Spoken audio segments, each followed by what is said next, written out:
Entendendo a Bíblia em boa companhia e os hipócritas. A hipocrisia sempre fez parte daquelas pessoas que praticam uma religião de casca, uma religião de aparência. A hipocrisia nos afasta da verdadeira adoração e da verdadeira comunhão com o Pai. Porque nós somos, então, como Jesus disse, como sepulcros caiados. Por fora muito bonitos, mas por dentro o que temos não é nada bom.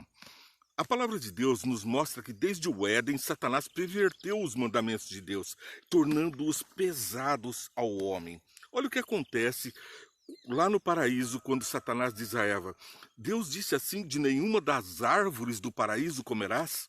Ele transformava uma ordenança de Deus: não comerás do fruto da árvore do conhecimento do bem e do mal, porque você morrerá. Era uma proteção, uma lei de proteção. A árvore que Satanás tinha domínio traria a morte, a compreensão do mal. E Deus queria nos poupar, seres humanos, de compreender o mal pelo experimento, pela experiência do próprio mal. Ele queria que nós estivéssemos protegidos para a vida eterna. Mas Satanás perverteu o mandamento: de nenhuma das árvores poderás comer. Tornou pesado aquele primeiro mandamento de Deus, de que dizia: da árvore, essa árvore do conhecimento não comerás. Vai além. Jesus agora está na planeta Terra para fazer novas todas as coisas. Ele está entre seus discípulos e Marcos registra um episódio muito importante que também Mateus depois relata numa outra ocasião o mesmo acontecimento semelhante em outros fatos que apontam para a mesma condenação que Jesus faz à hipocrisia e ao farisaísmo, ao fanatismo. Satanás providenciou que 200 anos antes que Jesus nascesse nessa terra, para vir nos salvar, surgisse um grupo de grandes estudiosos, doutores da lei, conhecidos como fariseus. Eles apregoavam o rigor nas práticas religiosas, o rigor na obediência à lei, na tradição verbal e na tradição de mandamento sobre mandamento. Fariseus que punham peso nas costas dos outros.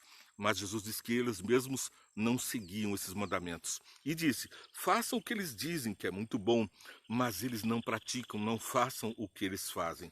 Vamos ver o registro que Deus trouxe para nós, inspirando Marcos. Antes, vamos orar. Senhor Deus, muito obrigado pelas bênçãos da vida dos céus, porque nos alerta sobre os perigos e os riscos que corremos aqui na terra quanto aos conhecimentos do mal que se espalha em diversas formas. Peço que o Senhor nos proteja e nos conduza no paraíso nos passos que o Senhor nos ensinou, dando a todos bênçãos para que possam prosseguir por uma vida santa ao teu lado, em proteção e em vida plena. Abençoa, portanto, a todos com as mais ricas bênçãos dos céus, em nome de Jesus. Amém. Vamos ver o que então Marcos nos deu de lambuja aqui, né? Marcos registrou no capítulo 7, verso 1 a 13, está lá na nossa lição Idolatria na Educação, que é o tema de hoje, mas que traz também educação e redenção como tema para estudo desse trimestre. Veja lá, Marcos capítulo 7, verso 1. Os fariseus e alguns dos mestres da lei, vindos de Jerusalém, reuniram-se a Jesus. Viram alguns dos seus discípulos comerem com as mãos impuras, isto é, por lavar. Então eles vieram de Jerusalém para estar com Jesus, para ver Jesus, para se aproveitar da boa fama de Jesus e tentar se aparecer, porque eles não vieram buscar conhecimento de Jesus, não vieram buscar a comunhão com Jesus.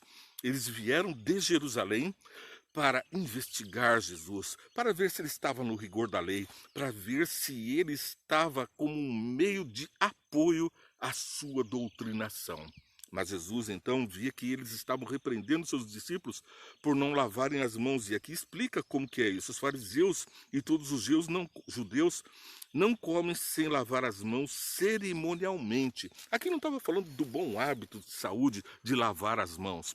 Isso é uma lei de saúde que Deus com certeza deve prestigiar. Mas aqui, aliás, Deus dá outras muitas leis de saúde para nós, tanto na palavra de Deus como na sua inspiração, na boa vivência cristã. Mas aqui está dizendo nas mãos cerimonialmente, apegando-se assim à tradição dos líderes religiosos. Não era apenas lavar a mão, mas um ritual de lavar de certas formas, com certas formalidades, muitas vezes esfregando de um determinado jeito, de uma determinada forma.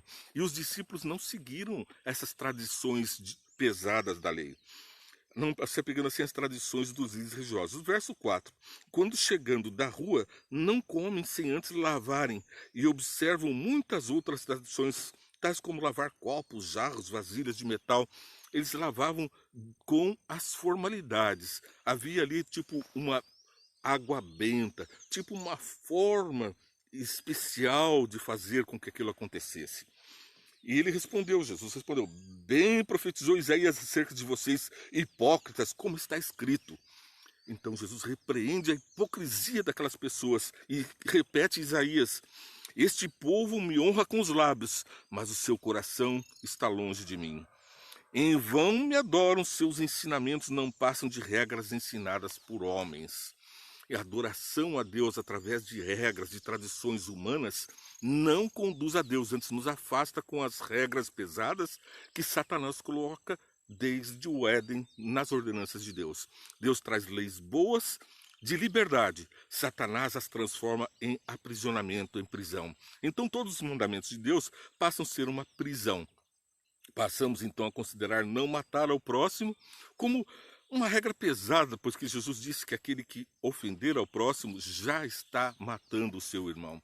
Então as regras de Jesus vieram como prática de atos de amor para nos libertar. Temos então todos os 4 primeiros mandamentos da lei de Deus como mandamentos que nos colocam em comunhão com Deus de uma forma leve, agradável. Honra teu pai e tua mãe, o primeiro mandamento da comunhão com os homens. Então, para que te tenhas uma vida longa, te prolongue os dias na terra. Cada mandamento é acompanhado de uma bênção. O primeiro mandamento, Deus sobre todas as coisas. Depois, o primeiro mandamento com os homens, os pais sobre todas as coisas, porque representam a Deus na relação com os homens. Mas aqui então vocês negligenciam os mandamentos de Deus e se apegam às tradições dos homens. Está lá no capítulo 7, verso 8. Então o que está sendo pregado hoje? Pensa que é uma pregação antiga? Hoje os líderes religiosos estão dizendo nós temos que obedecer à tradição da igreja, que mudou o sábado para o domingo, que alterou a guarda dos mandamentos, que colocou dias e festas como mais importantes do que o dia de celebração da criação e da redenção do homem, que é o sábado, que é o dia que Deus santificou, separou para ele, transformou em bom, porque santo quer dizer bom, e Deus transformou o dia do sábado em um santo dia, um dia bom. Disse-lhes, vocês estão sempre encontrando uma boa maneira de pôr de lado os mandamentos de Deus, a fim de obedecerem às suas tradições. Pois Moisés disse, honra teu pai e a tua mãe, e quem amaldiçoar o seu pai ou sua mãe, terá que ser executado. Mas vocês afirmam que se alguém disser que o seu pai ou sua mãe, qualquer ajuda que vocês poderiam receber de mim, é corbã. Corbã queria dizer é uma oferta ao Senhor. Então eles diziam o seguinte, eu ofereci todas as coisas que eu poderia te ajudar, pai, te ajudar, mãe, na sua idade, na sua velhice, na sua necessidade, eu ofereci a Deus, portanto não posso te dar nada.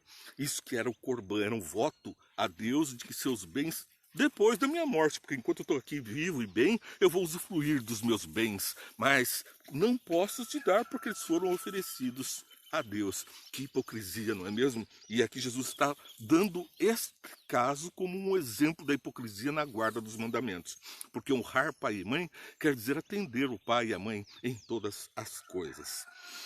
Mas vocês afirmam que se algum disser a seu pai ou a sua mãe qualquer ajuda que vocês poderiam dar ou receber de mim é corbã, isto é uma oferta dedicada a Deus. Vocês dizem, está lá no verso 12, vocês se desobrigam de qualquer dever para com seu pai e sua mãe. Assim, vocês anularam a palavra de Deus por meio de uma tradição que vocês mesmos transmitiram. E fazem muitas coisas como essa. Aqui, a expressão máxima do como guardar os mandamentos de Deus é com o coração, não com as aparências. Isso nos remete diretamente ao que está lá registrado em Mateus é um outro relato de uma outra ocasião. Aqui não são os fariseus que buscam Jesus, mas é Jesus quem vai em busca dos fariseus para aplicar-lhes uma lição. Quando isso acontece? Exatamente antes de Jesus pregar o sermão da advertência do que aconteceria nos últimos dias da história dessa terra. No capítulo 24 de Mateus, ele diz os sinais da sua volta. Esses sinais que estamos vendo acontecer todos os dias, que não param de aparecer no noticiário, que vão dizendo para nós que o fim está próximo, que o juízo de Deus está próximo e que a nossa redenção, a minha e a tua, também está próximo. Nós estamos chegando pertinho do dia do Senhor, onde todas as coisas serão restauradas. Eu serei restaurado, eu serei novamente a imagem e semelhança de Deus, como Deus nos fez lá no Éden, lá no Gênesis capítulo 1. Façamos o homem a nossa imagem e semelhança. Pois bem, aqui no verso 22 que eu leio, capítulo 22, verso 41, nós temos uma mensagem de como que isso estava acontecendo. Veja só, estando os fariseus reunidos, Jesus lhe perguntou: o que vocês pensam a respeito de Cristo e de quem é o Filho? Então os fariseus estavam reunidos e Jesus vai procurá-los. Lá em Marcos, os fariseus vão de Jerusalém procurar Jesus e recebem a mesma mensagem que vamos receber aqui no capítulo 23. Veja lá o verso 1 do capítulo 23 de Mateus. Então Jesus disse à multidão e aos discípulos: os mestres da lei e os fariseus se assentam na cadeira de Moisés. Era a cadeira de autoridade, a cadeira de autoridade que ficava no templo. Ali quem se assentava tinha ordem e poder para até mandar açoitar quem fizesse qualquer coisa que não estivesse de acordo com as tradições dentro do templo. Por exemplo, quem estivesse lendo a palavra de Deus em voz alta e gaguejasse, era levado para fora e açoitado. Aquela pessoa que estivesse no lugar, por exemplo, um gentil que entrasse para dentro de um templo, uma pessoa que não era judeu e que entrasse para dentro do templo, poderia ser até morto pelo capitão do templo que estava sentado naquela cadeira. E então os fariseus se colocavam ali naquela posição de autoridade para pregar as tradições. Eles não estavam falando de Jesus que estava entre eles, não sabiam da profecia, conheciam a profecia, mas não reconheciam na prática Jesus entre eles. E estavam ali então, como diz no verso 4, eles atam fardos pesados e os colocam sobre os ombros dos homens, mas eles mesmos não estão dispostos a levantar um só dedo para movê-los. Tudo o que fazem era para serem vistos pelos homens. Eles fazem seus filactérios bem largos e as franjas de suas vestes bem longas. Gostam de lugares de honra nos banquetes e nos assentos mais importantes nas sinagogas, de serem saudados nas praças e de serem chamados rabis. Rabis, mestres, chefes, são as palavras que Jesus vai condenar e que diz que nós não devemos assim nos chamar e nem assim nos enxergar diante dos outros. Mas vocês não devem ser chamados rabis. Um só é o mestre de vocês e todos vocês são irmãos. Capítulo 23, verso 8.